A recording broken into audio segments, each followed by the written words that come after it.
I had asked a lot of people to send in questions, and I would love to address a few of them. The first one is from my husband, who's here. I would love to introduce both of you to him. This way. This is Nick. That's Dr. Tedros and Hello. Dr. Maria. Hello. How are you? Hi, Nick. Sorry How are to you? interrupt your live stream here. Yes. Doing well. We're staying inside. We've been kind of locked down for 2.5, 3 weeks almost now. But I'll make my question quick. I'm a type 1 diabetic. She's asthmatic, and for both of us, I think we were concerned and had some fears early on about just being exposed and what the effects would be for us. So for other type 1 diabetics or diabetics type 2 as well, or people that have asthma or any other Or are immunocompromised. What extra precautions should they take? And for me, what should I do to be just conscious of the effects that COVID-19 might have? Yeah. You want to start? Please. So what we know from cases that have been occurring across the globe is that there are certain people who are more at risk for developing severe disease. And those are individuals who have diabetes, they're individuals who have cardiovascular disease, have chronic respiratory disease, have cancer. And so these are people, and people of advanced age, so people who are over the age of 60. So we need to ensure that you can limit your exposure, your potential exposure to this virus as much as you can. So taking the measures that you just said of staying home for a couple of weeks is a good one. But we need other people who don't have those chronic conditions and who are younger to also help you, because every single person who prevents themselves from getting infected prevents somebody else who could potentially be in a vulnerable category from getting infected. And I think if the one message we could get across to young people across the globe is that, as Dr. Tedros has said, you are not invincible. And we have seen that there are people with underlying conditions who are more at risk for severe disease and for dying, but we also see young people too, admitted to ICU. So it isn't just for the old people, it isn't just a disease that will kill people who have underlying conditions. Everybody is at risk. It's a new disease. So you taking extra precautions to prevent yourself from being exposed is good. And if you are out, make sure you do the same. You do the five, which is this campaign that we just launched with FIFA. You wash your hands. Hands is the first one. Okay. 20 seconds, wash your hands, take the time. The elbow. Sneeze or cough into the elbow. Don't touch your face. Everyone touches their face. Don't and touch then your the distance. The distance. And the feeling. Check how you're feeling. That's right. If you have problems, you know, temperature, fever, and so on, then stay home. Stay home. Stay home. And really, 5. That's right. Those are the 5 things you need to do. If you have any trouble breathing, if you get sick very, very quickly, call your doctor immediately and go seek healthcare. But always make that phone call first so that they can expect you coming in. Great. Thank you so much. Yeah, thank for you. the question. Thank you. Thanks, Thank babe. you. Very nice to see you. I have a few more. There's a question from Amelia Surtes. Can you catch the virus from the air? Is it airborne? The virus is not airborne. Okay. So the virus is spread by what we call droplet, which is basically little particles of liquid that come out of your nose and your mouth when you talk or sneeze or cough, which is why you have to do this. And those particles need to reach somebody's eyes, nose, and mouth. And so that's the only way you can contract it. So guys, right. That is something just that you guys need to know, that please don't be afraid. There's a very specific way in which this virus can be transmitted, and it's not through air, it's not through food, it's not through animals, right? It's not through food, it's not through animals. But the other thing I want to mention is that it could be through contact, fomites we call, which is basically when those particles get on a surface, like a hard surface like this, if you touch it and the virus is there, and then you touch your eyes or your nose or your mouth, you can get infected that way. So if someone coughs into their hand and touches the table, and you touch the table and touch your eye, you can get it. But that's a barrier. It doesn't mean because you touch the table, you're infected. You still have to touch your eyes. So if you wash your hands, use the alcohol rub, you kill the virus. The virus is gone. That is a great question. Another question I have from @Divya_Jyoti. If you have recovered from Corona, can I get it again? We get this question a lot. So we don't have the full picture of this virus because we're still only 12 We're all in. learning. We're all learning. But if I can mention, we know that more than 100,000 people out of those 400,000 cases have recovered. And that's also important to be part of the message. It is still scary, but people are recovering from this. And what we are expecting is for people who do get infected, that they will develop some kind of an immune response.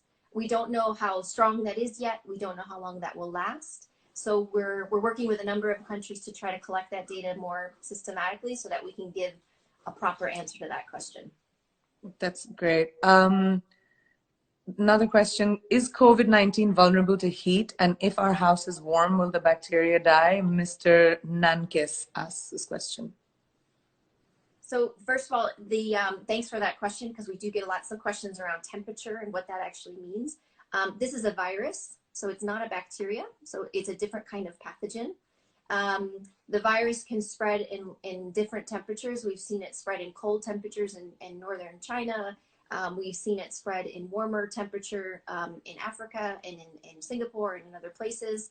There is some question about what may happen when the summertime comes in the northern hemisphere, and then the winter starts in the southern hemisphere, excuse me. And it's not necessarily a change in how the virus behaves, but we behave differently in the warmer weather.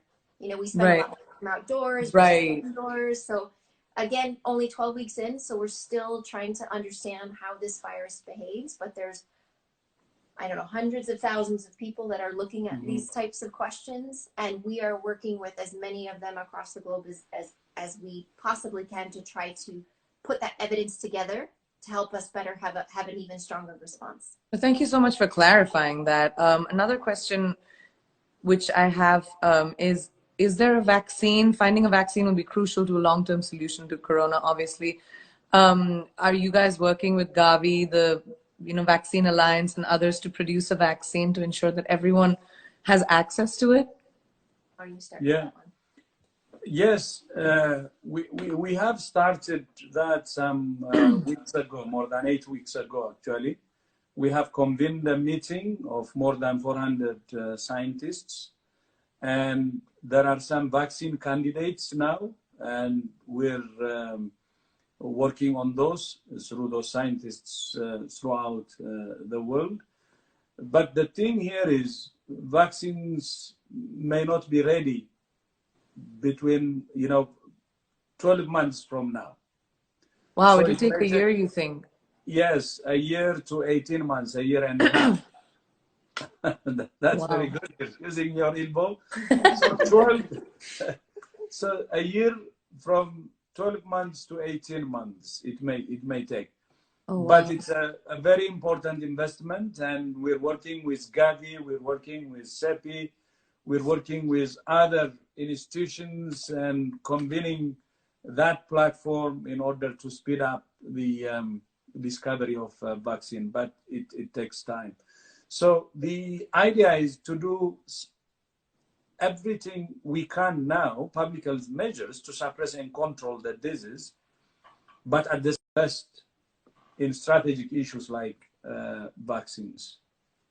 Got it. Wow, it'll take a year. Is it possible to have COVID-19 and not have a fever? This is asked by Jen Lilly. It is. It would be rare, though. So what we know for most people who have COVID-19 is that they have a fever, they have a dry cough, they have shortness of breath. It becomes difficult to breathe. And they may have some other symptoms like muscle pain. They may have a headache. Very few people will have a runny nose and sneeze, and like you may see for the common cold or with the flu. But most people, about 90% of people in China, where we have huge case numbers, have reported fever. Yeah. Wow. So if someone has a cold, it could also be a common flu. It can. This is the really difficult thing about this is the gray area, isn't it? Is that you don't know what you have, but there are some distinguishing features. This fever, dry cough, shortness of breath, that is COVID-19, and you need to get tested. And so the only way we can actually distinguish between each of these respiratory diseases is through testing. So it is important that that does happen, and it's important that we increase capacity across the globe And we provide tests and we find tests for people who can't get it. Another question for you, Dr. Maria. What is co-infection? Can you get two viruses together? Yeah, co-infection means you're infected with multiple things at the same time. So some people can have influenza and COVID-19. Some people can have like a bacterial infection, like bacterial pneumonia and COVID-19. But yeah, that's what that means when you have the word co-infection. Got it. I'm just going to take 5 more minutes of your time, just ask a few more questions because they're just interesting. What surface does the virus live on? This is asked by @MarySkelly. So the virus itself doesn't live outside of the body unless you have a sick person that will cough or sneeze on. How long will that last if someone sneezes or something? So on hard surfaces, it depends on the type of surface. If it's like steel, so a lot of these studies are done in hospitals because they look at steel surfaces and plastics and things like that. So there's some early studies on this virus, on the COVID-19 virus, that suggest that the virus can last for hours on hard surfaces. Wow. So that's why it's important that no matter what you touch, you wash your hands and then you clean surfaces. You know, that you're using your common disinfectants in your house. You clean doorknobs, you clean tables, and that will kill the virus. And hand washing is more efficient than just sanitizing your hands. So whatever you have access to. So some people have access to soap and water and some people don't. And so if you have access to an alcohol-based rub, make sure you do that. And there's a proper way to do this for 20 seconds or 40 seconds. I should know this. Or you wash your hands properly, sorry.